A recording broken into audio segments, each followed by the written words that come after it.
Assalamualaikum, bertemu lagi di channel Rainbow. Teman-teman, hari ini aku pengen ngepermak jaket jeans lamaku. Ini bentuk awalnya seperti ini. Jadi nanti tuh aku pengen buat agak berbeda sedikit. Di sini ada sobek-sobeknya sedikit. Di sini, di sini, di sini, tapi nggak banyak kok. Dan di sini nanti aku pengen nambah stiker di sini atau di sini, mungkin nggak tahu, nanti kita lihat aja di mana yang cocok. Jadi teman-teman dilihatin terus sampai habis, sampai selesai videonya, jangan di skip. Jangan lupa bantu aku untuk di like dan di subscribe biar selanjutnya aku bisa buat banyak video-video tutorial yang lain. Oke teman-teman, terima kasih.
Deh, ini udah jadi satu seperti ini. Tapi ini sobekannya biru-biru ya, nggak putih yang seperti kita jumpai pada sobek-sobekan di jeans gitu. Belibet. Nih, nggak apa-apa. Ini memang aku sengaja buat di sini yang biru. Terus di sini udah aku sobek juga. Di sini mau aku buat sobekannya yang putih-putih.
Ini hasilnya teman-teman.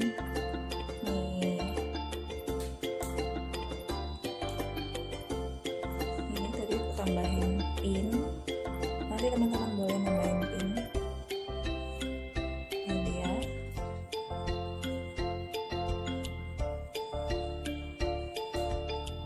Ini yang tadi.